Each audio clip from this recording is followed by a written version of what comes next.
Well, hey, friends, thanks for joining us today for episode 5 of our Cutting Room Floor podcast. And this is just where we kind of add some more information to things that got left out on Sunday, talk about what's going on in our week.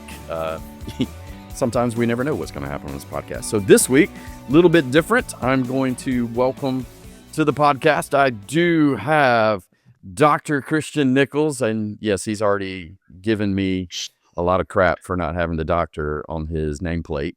And I mean, look, you bring it up every week, so I'm just saying you might as well put it in there. I bring it up because Dr. Christian it makes me feel smart and important that I'm friends with a doctor and can put it on there. Yeah, I'm not that kind of doctor. And then we have also with us almost Dr. Brad Medford. Almost doctor like implies moving towards, and no. Well, I mean, you went a little bit illustrious. further. You got the master's degree. I mean, that's like I do have a master's, a master of arts. Master of arts. Yeah. So It's really good. So at when I music was and in painting. when I was in seminary, because my degree plan is also in education. I was in the School of Education, and it was called Price Hall. So they always called it Fisher Price Hall because all of the Hebrew Education students, and yeah, they said we took our finals with crayons. It was always fun when you'd get around somebody who's, their major was Greek or Hebrew and yours is, Christian education. Yeah. Fisher Price Hall. So I did jokes tease on them. my wife when I was in school and taking Greek and Hebrew and all the things that go with it, and over in her degree program because she was early education, so like K1 and 2 or something. Early childhood studies. Yeah. It literally taking classes on finger painting, and I'm like, but here I am trying to get through Greek and you're finger painting, and coming out of Georgia Tech where we had Calc 1, 2, 3, 4, and 5, and I'm like, you cannot compare Calculus 5 to finger painting. So that's always been a running gag. This is no lie. When I was in school, we went through a closet one time that was in Price Hall, and I found an entire collection of flannel graphs. Oh, they used to teach that, like how to do flannel graph gospel presentations. So okay, this is just a question of curiosity, and if you're with the podcast, we will eventually get to something here. Did any of you guys actually, like, I know I'm just turned 56, so I actually had Sunday school classrooms all the way up through, believe it or not, student ministry, like high school Sunday school classrooms that had flannel graphs. Did you guys? Oh yeah. Have flannel graph? Oh, and I did when I remember when I was going to church as a kid with my grandmother, and we had kids ministry in the basement with flannel graphs. Yeah, I have distinct memories of that. And my Sunday school teacher, which I've told some stories about my Sunday school teacher growing up, but she did flannel graph, and if you were good, you could like be the assistant, or you would move the pieces on the story. And I never got to do that because I was always in trouble. Like I got kicked out of Sunday school as a kid. I know that's hard to believe, anyone who knows me. But yeah, so I never got to do the flannel graph because I was always a bad kid. So well, Christian, didn't you almost this Sunday could be your time? That's it. Break out the flannel graph, man. Yeah, it's your time. You get to make. I need to find some flannel graph images that go on the screen. It'll be like a digitized flannel graph. I guarantee you AI can come up with something. Yeah, there you go. Listen, if AI can make Mr. Rogers and Tupac do TikToks, it can build me a flannel graph presentation, which is hilarious. I know I just preached a message about late night TikToking and what that's the kind of stuff that sucks me in, man. I just, I know it's not real, but it's funny. Speaking of technology, I want to hear the story because if you watched Brad's message, if you've watched it or you were live Sunday, So none of our technology was working, right? It was what we call It was an adventure. We call it a what show, right? Mm-hmm. Yeah. And then see, Brad, I didn't say it. So then you merely implied it. Nice. I implied it. It's fine, but I didn't say it. So listen, I love Jesus a lot. I cuss a little. Okay, give me a break. Sanctification is implication instead of direct speaking. That's right. There we go. So anyway, right. so you got frustrated. You got frustrated, and you took your Apple Watch off and threw it backstage. No. Oh, whoa. Don't you accuse me of such things. Sir, this is a Garmin. I am a runner. I don't wear Apple Watches. Whatever. I know he doesn't look like it, but he plays one in real life. If it was an Apple Watch and I threw it, it wouldn't work when I picked it up. The Garmin can take the beating. Concern. You're running and nothing's chasing you. There's some psychosis in that. And yet, more to tell the watch story thing, is my point. but you have actually run a marathon, haven't you, Brad? Like more than one? Yeah. Well, I've run one. I ran the Charlotte Marathon last year, not last weekend, because this year's Charlotte Marathon happened this past weekend. I ran it in 2024, and I'm actually signed up to do it again in 2026. So, why? Do you want the serious answer or the no? No. I mean, the real why is because it's so much of it's an example to myself that I can do hard things. And so, and running is the thing that I've been able to best stick with when it comes to anything fitness related. To me, it's funny because people see it as like this big commitment and this big thing and like, wow, you accomplished this and that and everything else. I actually see it as the lazy man's fitness because I don't have to go anywhere. I just put my shoes on and I go outside and run. But that's it. I don't have to do anything other than that. So it's easier to fit in than actually having to try to make it to a gym. And it is a bit of an introvert dream, isn't it? To just like get in your own head and just run and not have to talk to anybody. Yeah. I do run socially from time to time. But I know people who run 4 times a week and every one of their runs is scheduled with a friend. So they're always running with people. On the other hand, I go to a run club on Mondays. So on Mondays, and I typically run 4 times a week. The Monday run is with people at run club, but the rest of my running is almost always by myself, including like Saturday long runs. So like this past Saturday, I ran 9 miles by myself, didn't say a word to a single person for that hour and 40 whatever long minutes, just out there cruising by myself. I got out of breath just listening to you talk about that. Yeah, I can't. I say I could. There was a point in my life where I could run. It is. Yeah, I know. I'm old and fat now, so no. It happens to the best of us. I've decided I can avoid one of those two. Oh, and your hat is proof that you can do hard things too. If I could just point that out. Yeah, just being a Hornets fan, it's tough. Being a Charlotte sports fan in general can be tough. I figured I wore the Panthers stuff on Sunday. I didn't want to rub it in too much today, so I went with a different hat. It is okay. My Atlanta Falcons are a dumpster fire from the coaching staff. Not really the players. We've got good players. Something. Whatever. Yeah, if y'all want to y'all want to send Drake London to Charlotte, I'll take him. No, exactly. Listen, right, dude. Talking about gratitude, there is nothing that can make you more grateful, right, than having a sports team that is either winning or losing. Depends on what side of that you're on. It's like, okay, it's painful to watch my team lose every week, but then when it's off season, you're like, when's football coming back? When's basketball coming back? When's baseball coming back?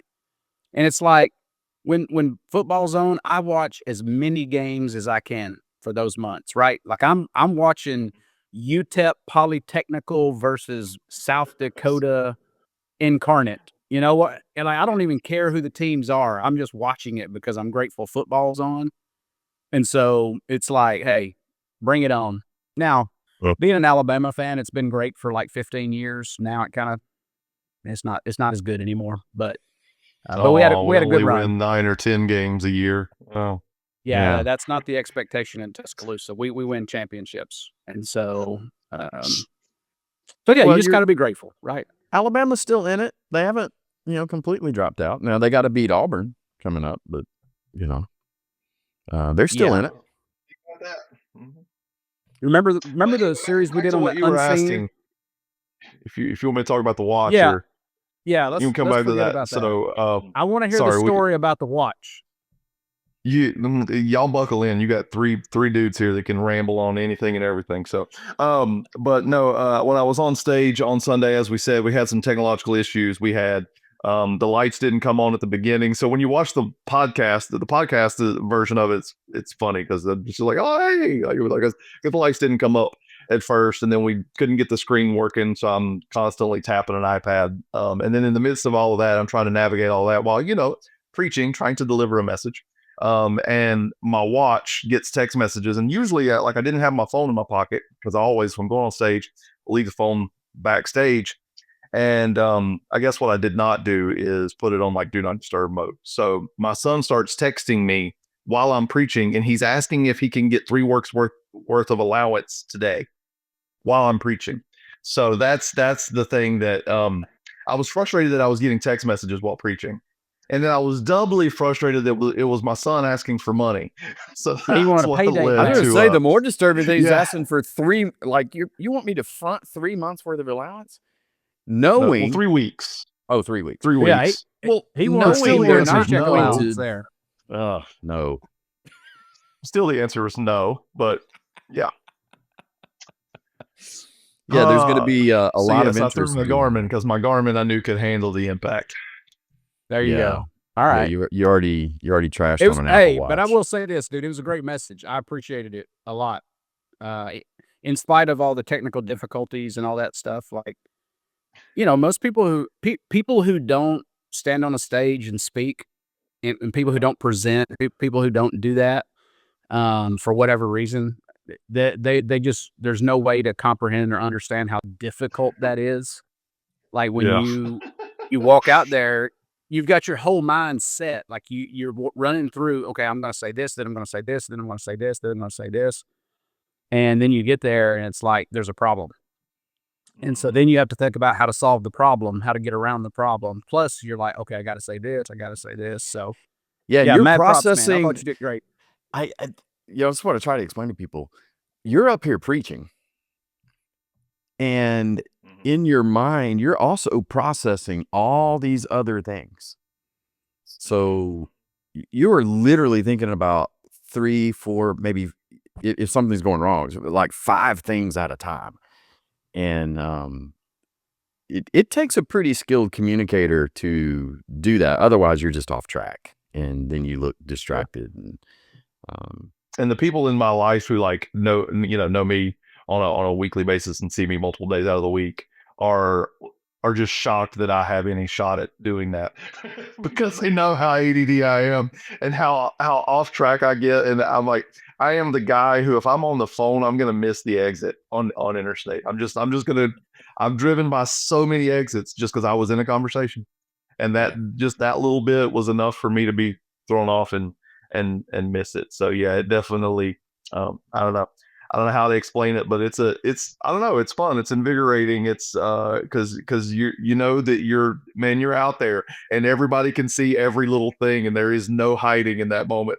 So you just gotta roll with it. But I also love it because I think Next Level is a place where I don't feel pressure to be this incredibly 100% polished, nail every beat kind of communicator. It's a place where we acknowledge our humanity and acknowledge that we don't have everything figured out, that we're just humans, we're just people, we mess up, and we're just living with God's grace and trying to keep walking through that.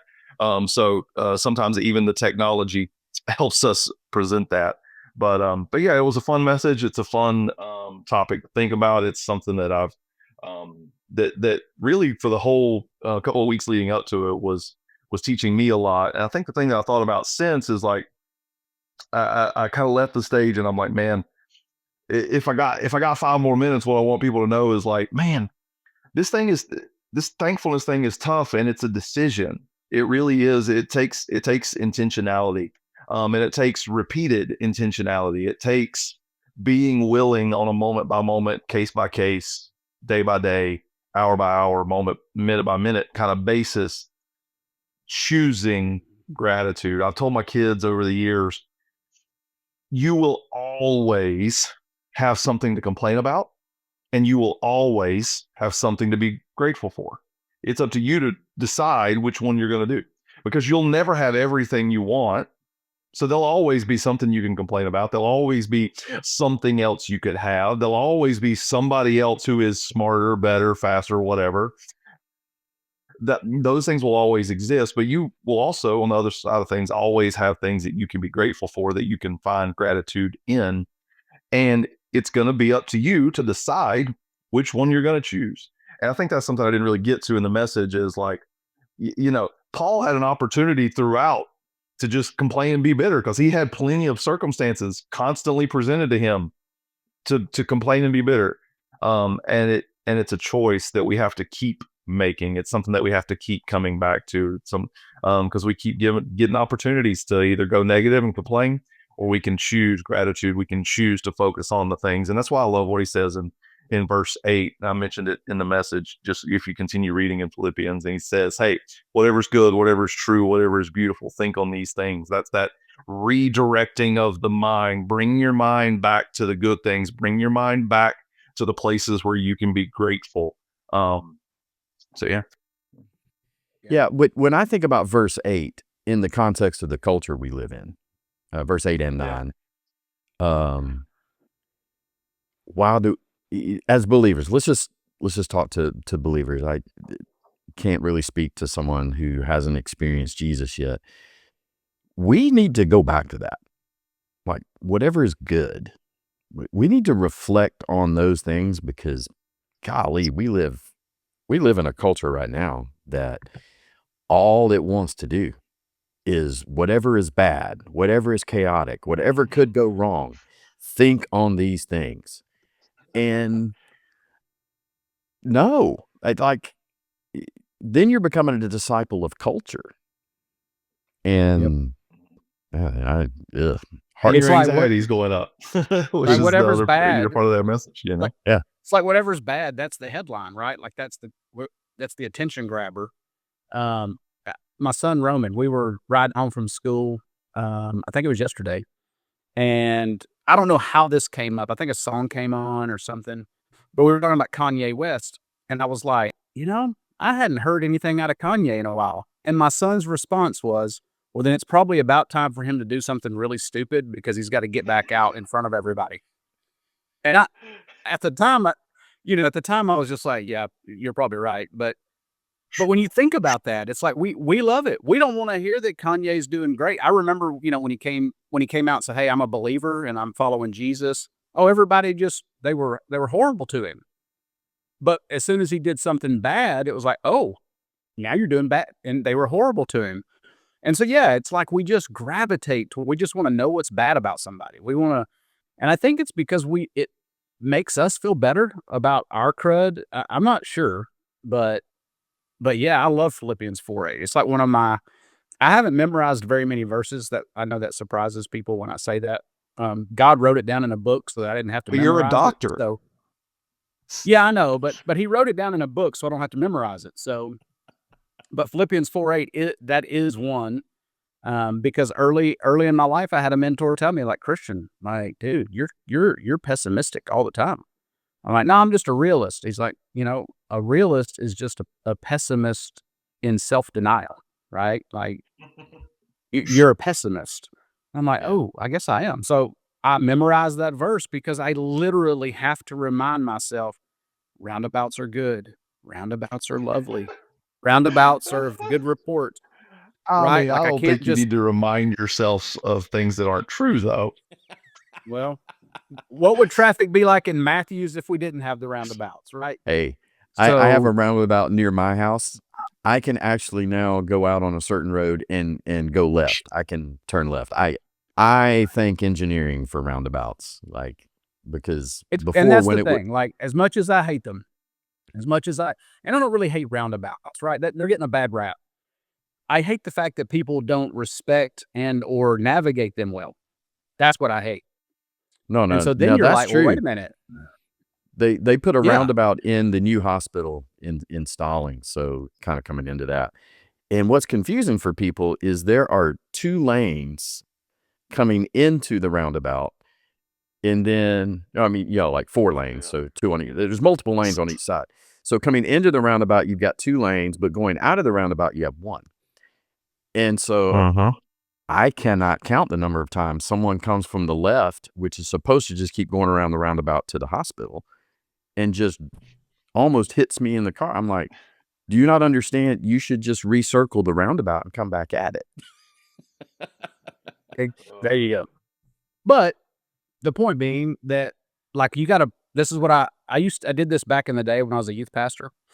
I would always do this thing, the P48 challenge, the Philippians 4:8 challenge. And I would just be like, okay, you think of your worst enemy, right? You think of that teacher that's your teacher at school that you just can't stand their class. And I just want you to I just want you to P48 it.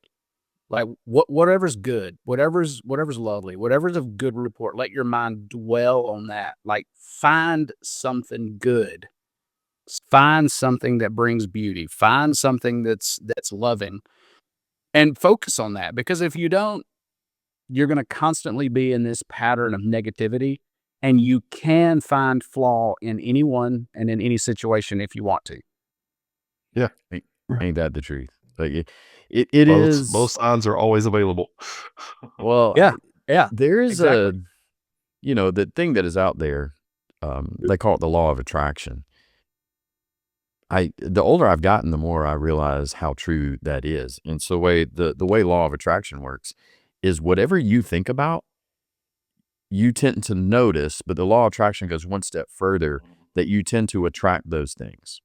So if you're a negative person, you tend to attract all the negativity that you're focused on. And the way that happens is you're focused on something that's negative, so therefore you go in that direction. And the more you go in the direction of things that are bad or ugly or nasty or whatever it is, the more you're going to find yourself in it. It's self-fulfilling prophecy, some might call it. And so what Paul is laying out before we had any kind of understanding of the law of attraction is the law of attraction. Whatever is good and noble, and like, think about these things, because that's what you will attract. Because it's not just an attraction. You will go in that direction. And the more you go in that direction, the more you're going to experience things that are good and noble. So, yeah. Yeah, you can dig yourself into a pit and keep digging. But at some point you got to decide, I'm gonna keep digging the pit deeper, or am I gonna climb out? Yeah. Like, you just have to decide it. There's Yeah. no. Have you guys noticed though? I mean, I noticed this in my own life. Maybe I'm just weird. Yes. Sometimes when Yes. sometimes when things are going bad, I can't stop myself because there's something in me that wants to feel worse. Does that make any sense? Like I Perfect. know I'm circling a drain, but it's like, no, I think either I deserve it or I want to feel bad, or, I mean, fortunately, that doesn't go on forever for me. And I'm like, no, I got to get out of this. But there is something weird. I don't know if that's, I'm going to Despair guess. doesn't happen overnight. Yeah, it's probably something You know? spiritual. But you say, why don't you just pull yourself out? I think there's some part of it where I'm like, no, just let me wallow in this for a little while. Like, I don't want to say that I enjoy it. That's the wrong word. Well, I think for me, it's like I spent years, decades, simply avoiding, running from, numbing, distracting from any sort of negative emotion, through various things that I've talked about at other points. But like, um, a lot of my last few years in recovery and things has just been learning to actually feel things. So now if I'm sad, I don't seek to fix the sadness. I seek to understand why I'm sad. I'm like, okay, I start like kind of interrogating myself a little bit, like, okay, man, I'm sad. I wonder why I'm sad. Huh? Where is this coming from? Let me sit and think for a moment and kind of dig into this and allow it to run its course. And I think so much of it too, and as we talk about walking with God, is like trusting that like emotions are not permanent.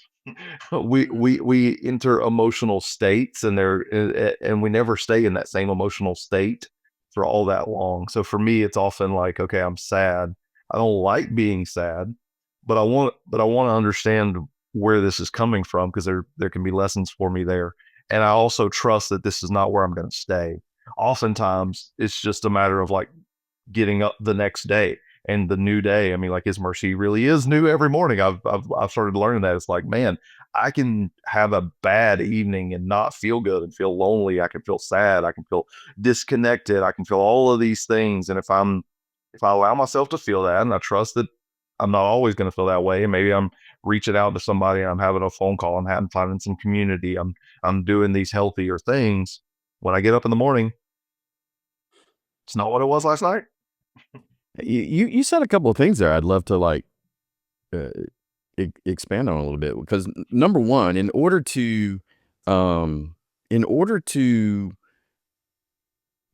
that, you've got to slow down long enough to process the emotion and the feeling that's coming out of that. And I don't think in our culture we give ourselves enough room to contemplate what's really going on. Like we're just going 90 miles an hour fast, like, hair on fire, whatever you want to say. And all you can do is, I feel sad.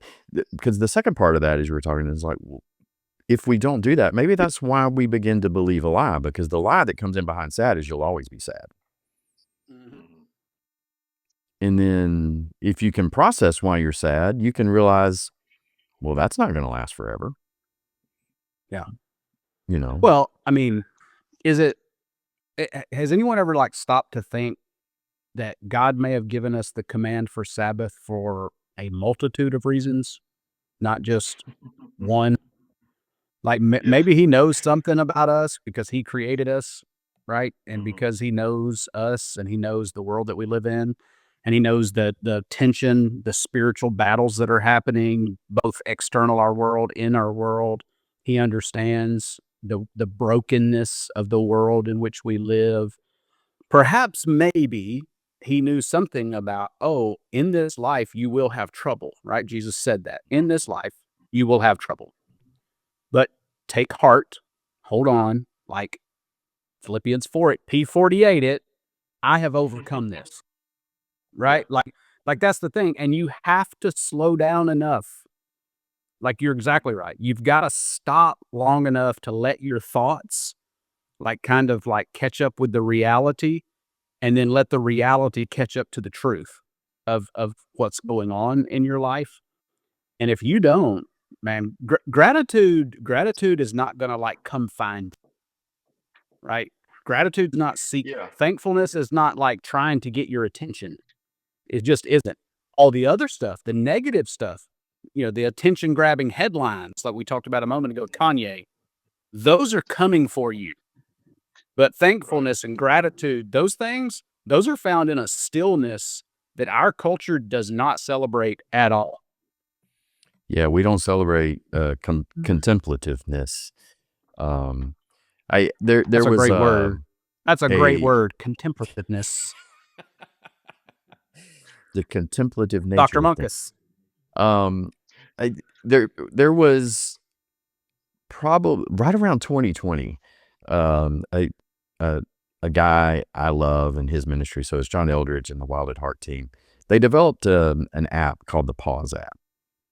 And so we started, it may have been before 2020, I can't remember.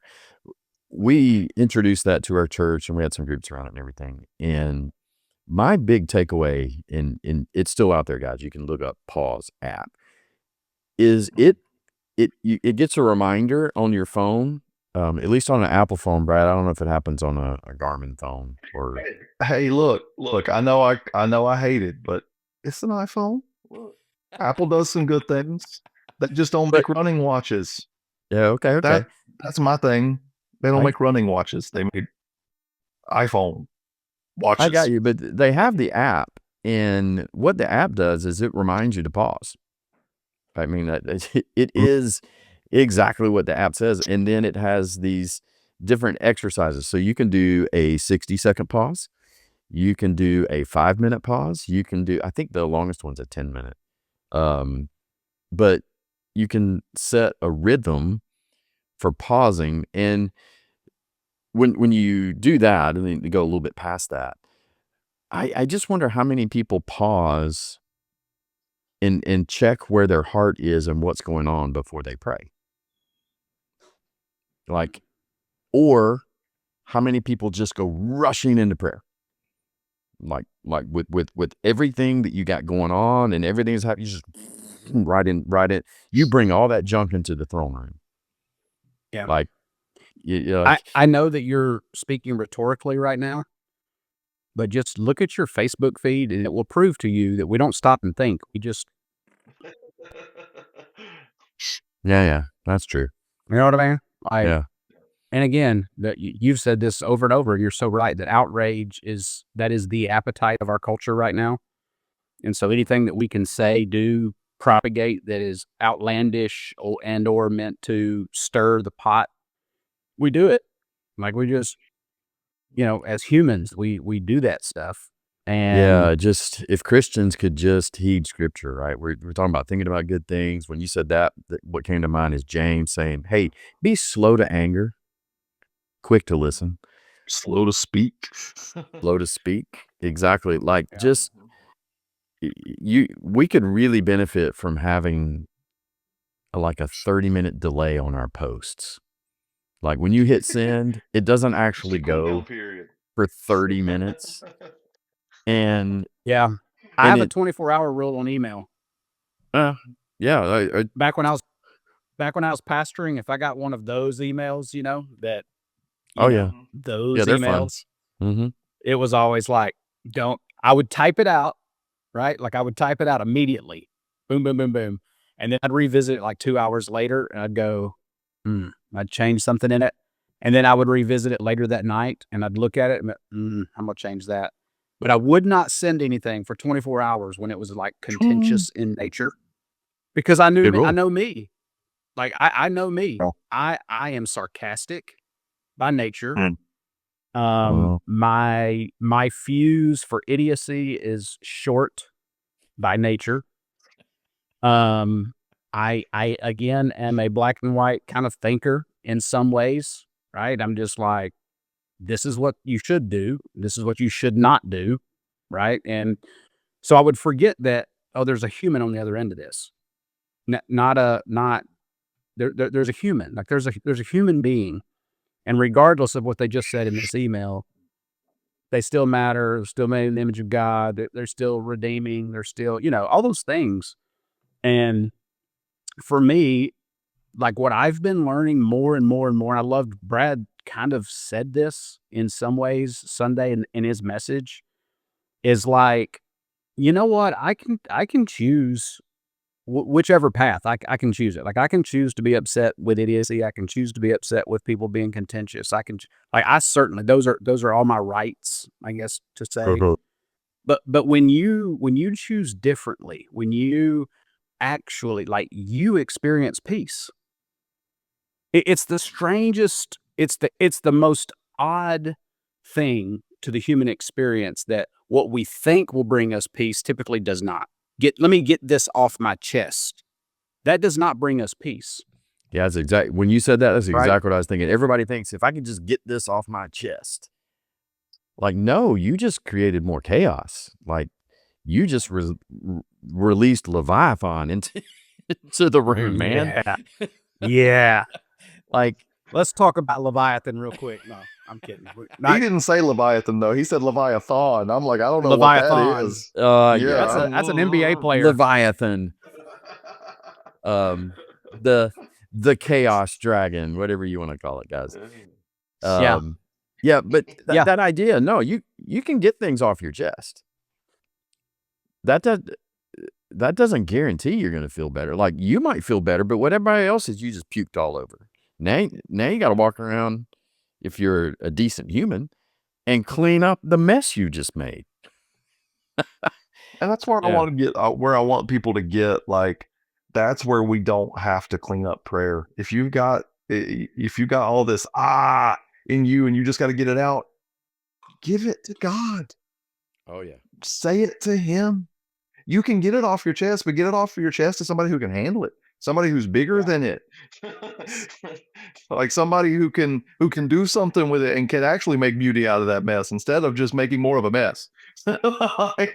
So like if we can just get to that place where, like, you got dumb things that you need to get off your chest, get them off your chest to God.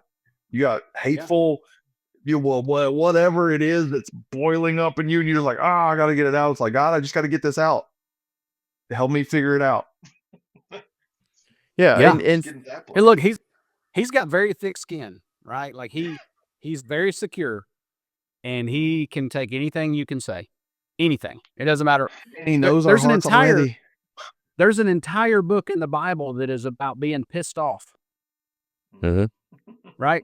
It's called Lamentations. Mm-hmm. Yep. The whole book is a prophet going, I am so mad, upset. I am teetering on despair with you, God. This is awful. Yeah. I mean, that's the whole book, basically. And so I love that, Brad. Like, we're gonna get frustrated. We're gonna get into these scenarios where chaos is ruling our lives, and we've got to make the choice. We have to choose it. It's not, again, Thanksgiving, gratitude. It doesn't come natural. Yeah. It literally is this. I think about it. I do it. I discipline myself towards it. Now, here's what we miss. It gets easier the more you do it. Mm-hmm. It's the attraction thing I was talking about. Back to the law of attraction. Yeah, the more you do it. It's like apologizing, which is hard to do. But the more you do apologize, the easier it becomes to, say, I'm sorry, I was wrong. I always think of, I'm old. There was a show called Happy Days, and the Fonz was this character. He was the really cool guy. What's that? I've never heard of it. Thanks, Brad. Nickelodeon, Nick at Night. It's on. Yeah. He could never say the word I was wrong. The words I was wrong. Like he would always, stutter. I was. So anytime I'm doing that with my wife, that's in my head. Like I want to joke around and go, I was wrong. But I'm wrong so often, I've gotten used to it. So, as we say, I've got plenty of practice at that. So, hey, but I don't want to escape the podcast without talking about this idea of being grateful. Anyway, Brad, you preached this message, and you've revealed a lot of things about how you're in the waiting with jobs. It's been a while. Looking for another job. I don't know if that's an instance you would talk about, but is there something that you're saying, hey, this is really hard, but I'm choosing to be grateful anyway? Yeah. I mean, I think, there's a lot of opportunities for that, in my life, and especially in this season. Yeah. As I shared, I lost my job back in, mid-July. So I'm now a little over 4 months, been searching for a job. LinkedIn profile in the Yeah, anybody listening, I'm working in the accounts receivable and finance space. I'm free to interview, can start immediately. Whatever we can do to help. So yeah, I mean that's a tough spot, no doubt. And but what I can I can share some very specific examples of how gratitude has played a role in this. In the midst of unemployment, I'm working on a platform called TaskRabbit. I do a lot of like furniture assembly and things like that, and people hire me, and I have an hourly rate, and I go to homes and I put things together and do this stuff. And I'm super grateful that platform exists, because it's what's allowed me to kind of stay afloat. And I can remember very specifically, Halloween was on a Friday, October the 31st. I have a buddy, Brett, who he won't listen to this, but whatever. I meet with for coffee on Friday mornings, and I remember sitting with him on that Friday morning, and I had no work scheduled on TaskRabbit. October had been the worst month on TaskRabbit since I came back to the platform, in the midst of also trying to apply for jobs, and I was very down, and I was I was just sharing with him like, man, it's tough because with TaskRabbit, I'm relying on people to hire me over and over and over again because it's multiple jobs throughout the month. It's not even like getting a job. I got to get 30 or 40 jobs this month. So even more in that space. But I remember just sitting there and talking to him and just having some good conversation and being grateful that I had a platform where I could go out and make money, and knowing that even if I couldn't do that, I've got other things I can do. I can go drive Lyft. Like, I've got things available to me. I'm not stuck. I'm not out of options. I'm not at the end of all choices. God has put some things in my life, and these things exist, and I'm grateful that I'm not just out of options. And it was crazy. I sat with him the next Friday, and explosion of jobs on TaskRabbit. November's the busiest month I've had. I've been running myself ragged doing things in November. It was just crazy to come back and say, well, this is what the reality was last Friday, but this Friday the reality is totally different. And I think that's and I don't think about that in terms of like, oh, I prayed the right prayer and God gave me things. No, I think that's just the reality of life. We go through seasons. Things go up and things come down. And God is with us through every bit of that. He's with us when it's down. He's with us when it's up. None of it surprises him. Just been trying to stay in that place and focus on the things that I do have, because there's still, like I said, there's a choice to be made. There's a lot of things I have to be grateful for, and just really trying to lock into those spaces. Yeah, I appreciate that, man. I love that. Yeah, I love that. My Chris, dad how about you, man? My dad was a professional bass fisherman, and he had this. There was this. Is that a thing. joke, or is some of the like? I don't No, know. no, for real. For real, that's what he did. He made his money fishing. So there was this little thing that my mom bought him, and it was right inside our front door. So when you walked in the front door, it was directly on your right, and it had a little fish on it, and like a wooden thing that said, "Today was a good day fishing," or you flip it over, "a bad day fishing."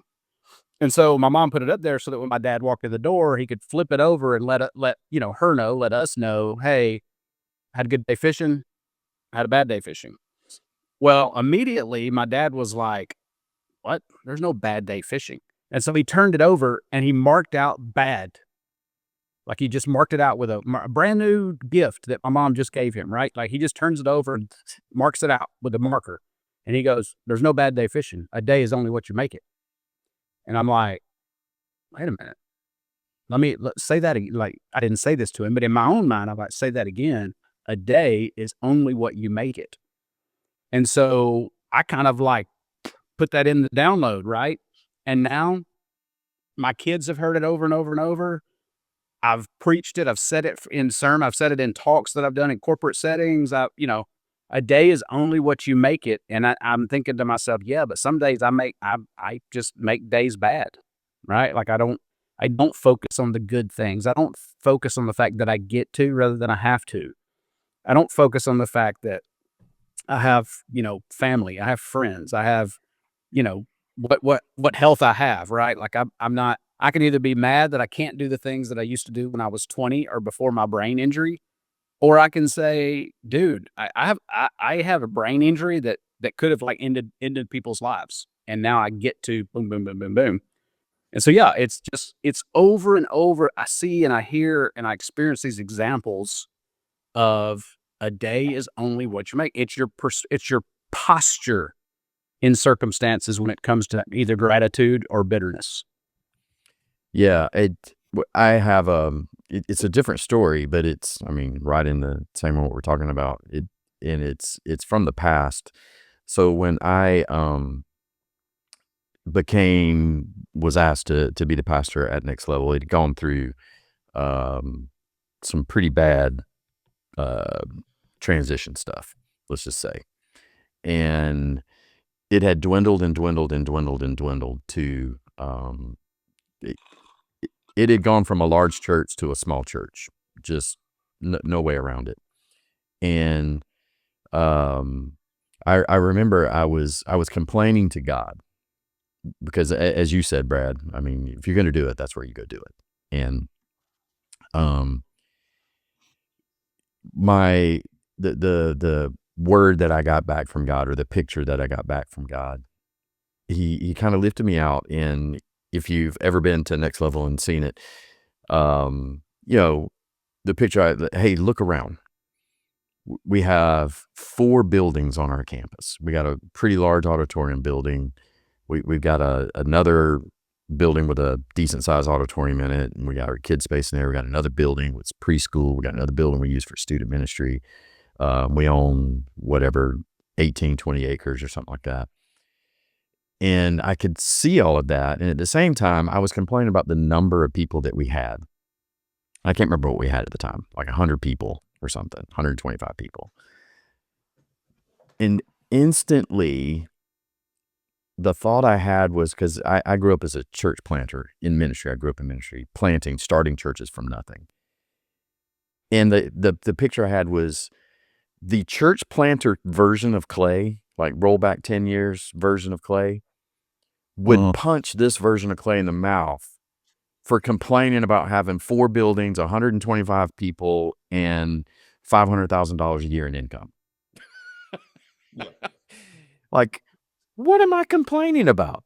Like, and it, honestly, that was the thing that kind of fixed it for me. I was able to then be grateful, and we grew out of that. But it's easy to not see the blessing that's around you. You know, Brad, you were just talking about, hey, be grateful for TaskRabbit, be grateful for all these other things, because there was a point in time in the not too distant future where if you went unemployed extended, you had no other options. Right. You know, you basically were going to be kicked out of your house, and you had no way to earn income. You know, and I think we can all of us, anyone listening right here, just sit back and let the Holy Spirit show you, either through people or him directly, hey, can I reframe what you're talking about right now?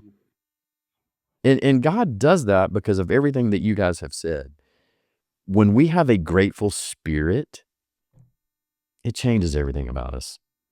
And I would just say, who wants to hang around ungrateful people? Yeah.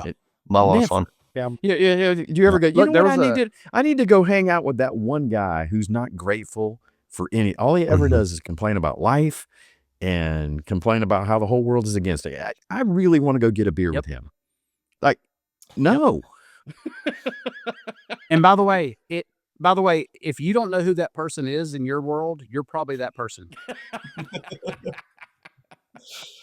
Right? Like, it's like at Thanksgiving. It's like that person's going to be at the table that irritates everyone. And if you don't know who that is, it's probably you. Right? Like, it's the same thing. Like, yeah, nobody wants to be around that. You got to have an attitude of gratitude. I mean, it's the whole, we're talking about gratitude here. They can be negative, positive. Like, you just don't want to hang around with negative people. And there is a spiritual component to that when people are negative, there are spirits that attach themselves to that and keep them circling the drain. And whether you can discern that or not discern that, because some people have a spirit of discernment, it still affects you. That's why, like, well, nobody wants to hang around. I'm not saying it's the only reason, but it can be a reason. Is, look, turn things around. Get a gratitude journal. Just start writing things down that you're grateful for.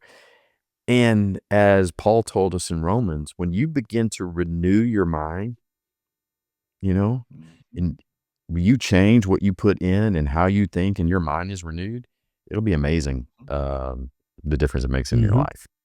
Yeah. Well, yeah, absolutely. Like right now, I think about it. All these leaves are falling. And you can say one of a couple of things, I guess. You can say, like, man, I got to go out here and bag these leaves up. This is so, like, I'm tired of this. This is awful. Why do I have to waste my Saturday to do this? Or you can say, how incredible is God created seasons? And these seasons are marked with, like, leaves that turn these beautiful orange and brown kind of hues. And, like, in these fall to the ground, which compost, which build ecosystems for growth and for newness and for spring. And I mean, there's so many things that you can think about leaves falling that are good. And you can think about the one thing, crap, now I have to do something with them. And literally, it's just, what do you focus on? Where do you choose to focus on whatever it is in your life? Or you do like me and you go buy a really cool toy that helps you. I have this because I'm sitting here listening and go, yeah, that's me. I complain about it. I have these 2 trees that, I mean, they're a disaster. They're beautiful, but come fall. And so I was one of those complainers.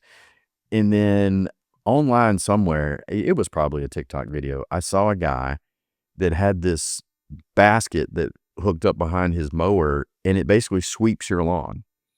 And you can use it for grass clippings or leaves. And I went, oh, I gotta have that.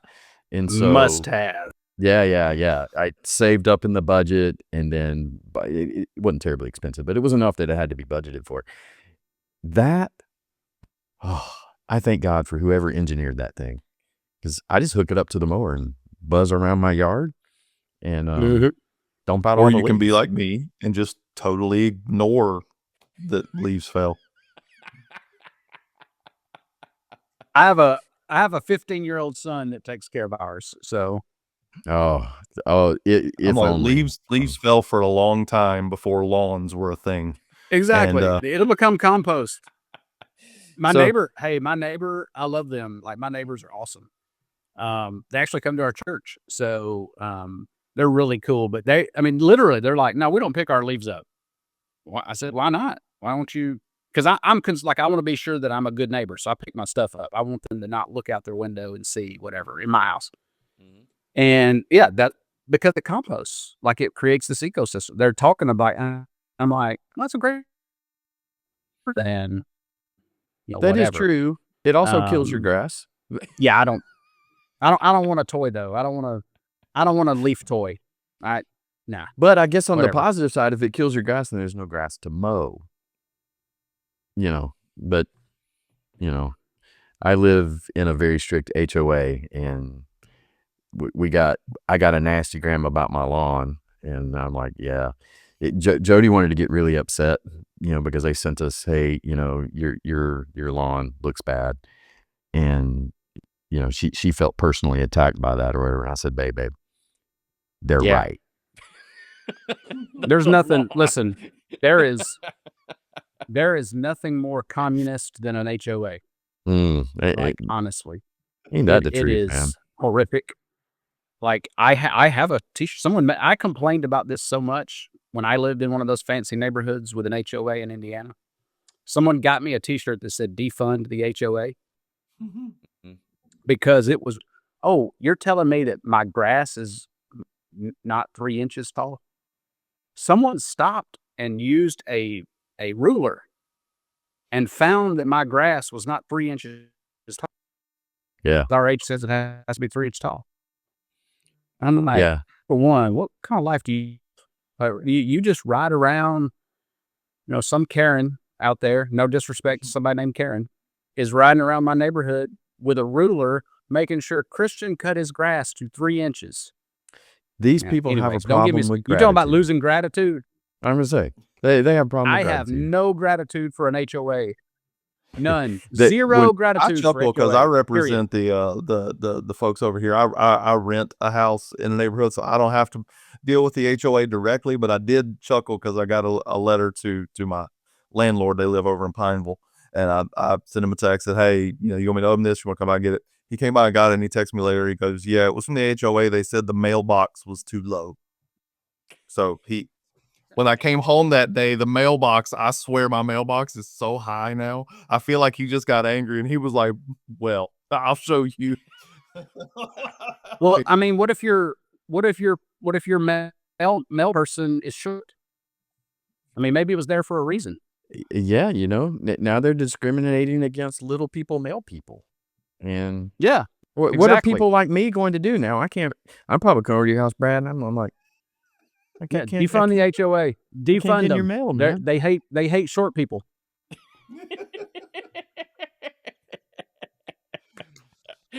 Hey, we have a guy. But If you again, learn like- nothing from this podcast, Like I joke there you about go. it, That's right? the Because tagline. HOA hates short people. I joke about, because we all, like, I use humor for all those things that are tensions in my life. But I do, like, things like that grind my gears, man. It's like, what does that matter in this whole world? What does this matter? And then, but honestly, I do have to say, like, well, gosh, like, I've been to Haiti.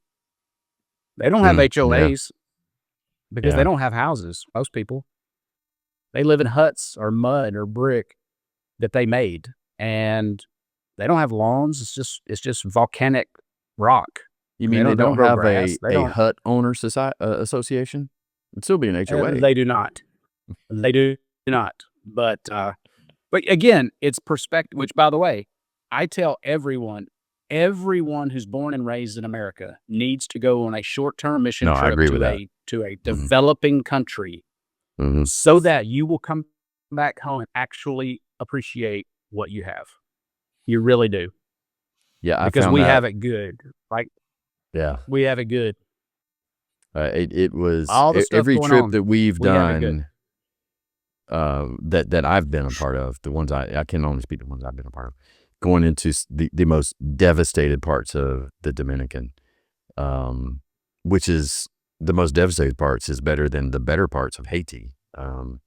But yeah, you don't know what you have until you go over there and you're like, oh my gosh. And notice two things. One, how people with so little can have the joy of Jesus in them. And you had mentioned this before. They actually feel bad for us as American Christians. And that comes out like, hey, we want to pray for you. And I'm like, wow, I mean, you don't have anything over here. The other thing I've noticed, you travel to these countries, you can walk through the airport, through a town, and you can spot the Christians because they just look different. The people that are caught up in that much despair, they look like it. And the ones who have hope in the midst of that despair, it visibly shows on them. It just, it's kind of amazing. Well, Christian, you're up for the message this coming Sunday, and Yes, I know sir. you're a little bit pumped. You have your family that's going to be there. That's kind of fun. I'm excited. Yep. My entire family, crew yeah. will be there. Yeah, So exciting. I'm excited. It's going to be good. Yeah, it's the Sunday before Thanksgiving. I'm gonna make sure that the screen works before I go out there. Yeah, Because unlike Brad, I will not navigate that very well. So yeah, I just I'll throw the FYI, TV instead of. we I'll really throw have the TV something instead of going my- on my over there watch. because I went over yesterday, which in our, for context, yesterday was Tuesday, and I had got it working again, and it wasn't working again. So we're gonna have to like make sure that it's attached and working like Sunday morning before you go walking out there.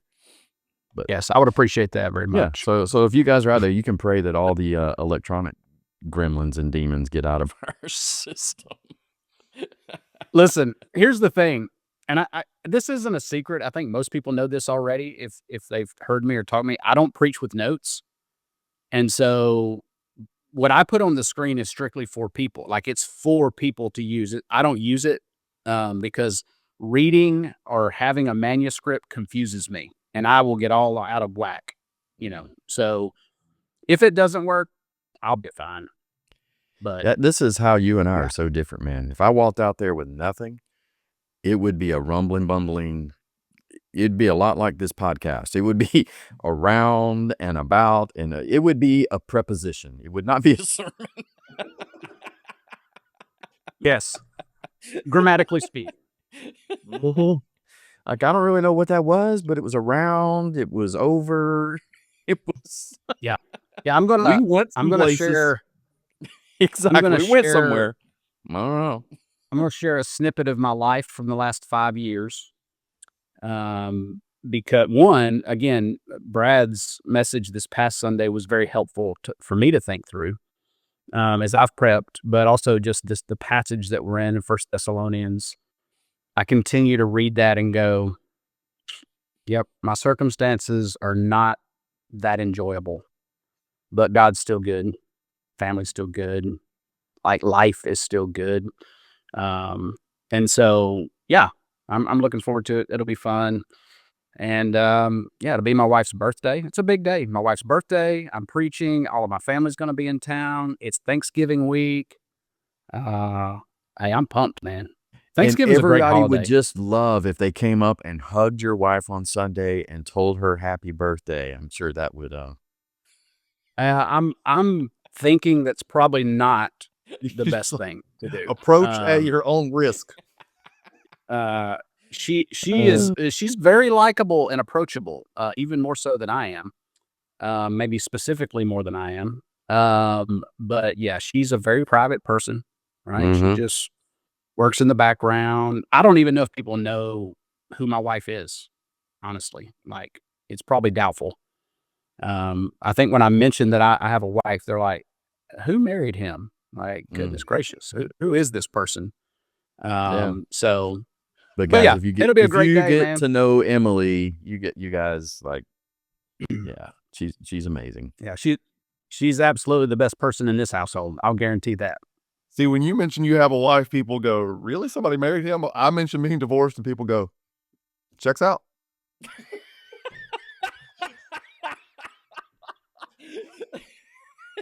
Yeah, I mean, yeah, I understand.